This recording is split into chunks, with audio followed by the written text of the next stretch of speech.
Assalamualaikum warahmatullahi wabarakatuh. Waalaikumsalam warahmatullahi wabarakatuh. Bismillahirrahmanirrahim. Wa idh najjaynakum min ali fir'auna yasumunakum su'al azab yudhabbihuna abna'akum wa yastahyuna nisa'akum wa fi dhalikum bala'um mir rabbikum azim. Ini ayat yang ke-49. Ini sama sebenarnya juga termasuk masih dalam pembahasan nasihatnya Tuhan kepada Bani Israel. Tapi ini lain, maksudnya nasihatnya lain lah dibandingkan yang ayat sebelumnya. Kita maknain dulu sebelum saya jelasin.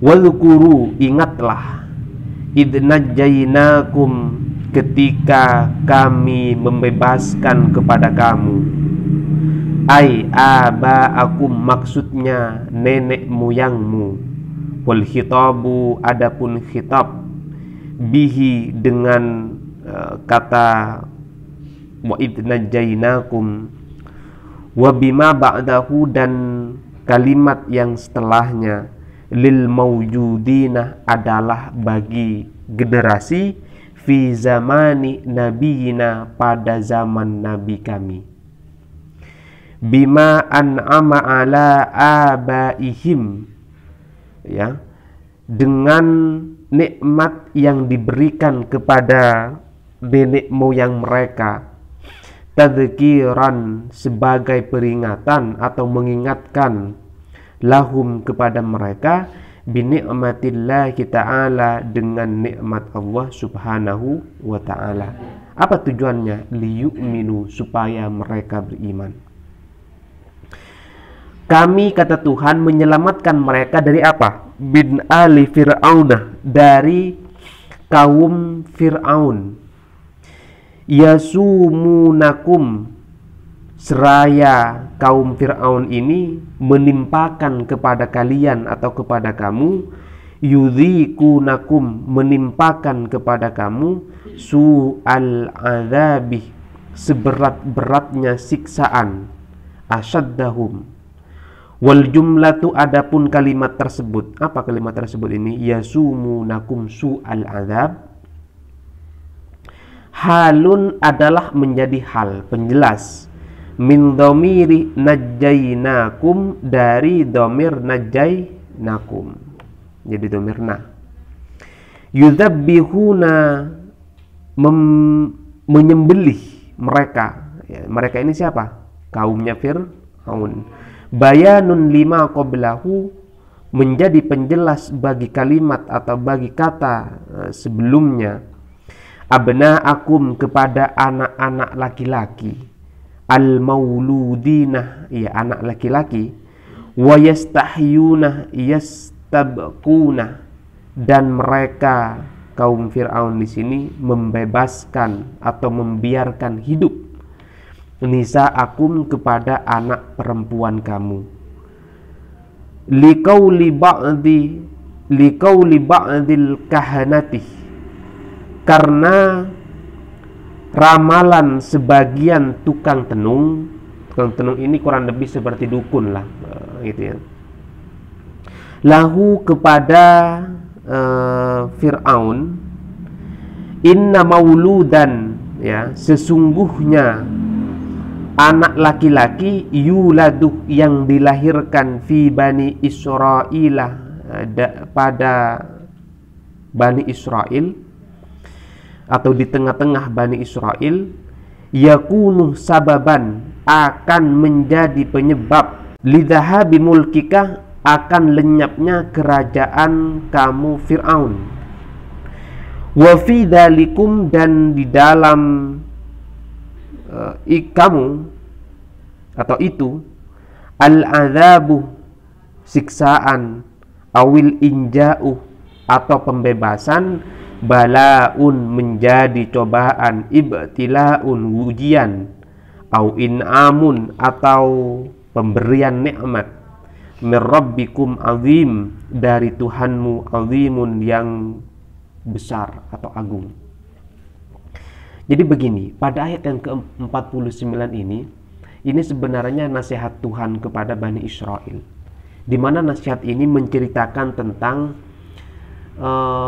mengajak, sebenarnya Tuhan ini mengajak kepada Bani Israel jangan sampai lupa atas kebaikan Tuhan kepada nenek moyang mereka. Apa kebaikan Tuhan yang diberikan kepada nenek moyang mereka? Nah, di sini disebutkan bahwa ketika Nabi Musa, ini nenek moyangnya Bani Israel, ketika Nabi Musa beserta kaumnya dalam kondisi terdesak, dalam kondisi panik, dalam kondisi dikepung oleh Fir'aun beserta kaumnya, beserta tentara-tentaranya, ini tidak ada pilihan lain kecuali hanya mati. Kenapa? Karena sudah dikepung. Bayangkan, itu Fir'aun itu sudah mau membunuh mereka. Ya, termasuk salah satunya adalah Nabi Musa. Akhirnya panik kan Nabi Musa. Ya, termasuk juga pengikut-pengikutnya. Tapi kemudian Tuhan ini menyelamatkan siapa? Nabi Musa, dengan cara menyuruh kepada Nabi Musa, Musa, pukulkan tongkatmu ke laut itu. Dipukul. Akhirnya apa yang terjadi? Lautan terbelah menjadi dua. Nah, coba sampean laku mokol lagi ning laun nih kan mana? Pintaro. Utiaki bisa kian. Penungaki pakun. Beda, ini namanya mukjizat. Mau sampean bisa mecahan, itu bukan mukjizat, namanya karomah, berarti wali sudah sampean. Ya kurang tahu kalau sampean itu wali murid. Beda lagi. Nah, Nabi Musa ini dikasih mukjizat oleh Tuhan untuk memukulkan tongkatnya sehingga lautan ini terbelah menjadi dua. Terbelah beneran. Sehingga gimana? Ketika terbelah, mereka bisa melarikan diri dari siapa? Dari kejaran Fir'aun beserta tentara-tentaranya. Sampai kemudian, ya, ini dijelasin pada ayat berikutnya sebenarnya. Tapi tidak apa, saya langsung jelasin aja. Ketika mereka dikepung Nabi Musa oleh tentara Fir'aun ini, mereka lari melewati belahan apa? Laut. Sampai kemudian nyampe di mana? Di pinggir laut. Sedangkan Fir'aun beserta tentaranya ngejar dari belakang. Begitu mereka ada di tengah, Tuhan memerintahkan kepada siapa? Nabi Musa untuk memukulkan lagi tongkatnya. Pukulkan lagi Musa tongkatmu itu. Ketika dipukulkan tongkat ini yang kedua kalinya, apa yang terjadi? Laut yang terbelah menyatu lagi. Alhasil Fir'aun yang masih ada di tengah laut ini tenggelam dalam kondisi yang mereka sudah bakal mati mereka sudah.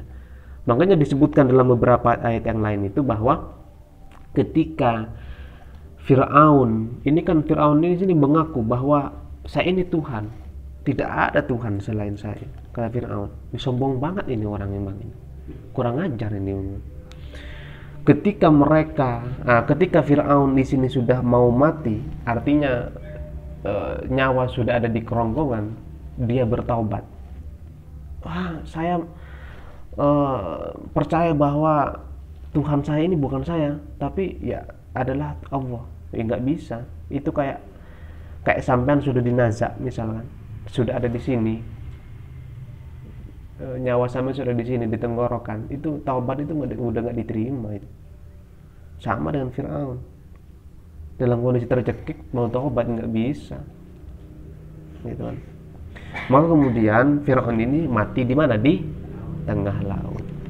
Tapi oleh Tuhan disebutkan dalam ayat yang lain itu bahwa badannya Fir'aun itu akan diabadikan jadi mumi. Kalau sampean lihat di Google itu, cek mumi Fir'aun, itu masih ada itu.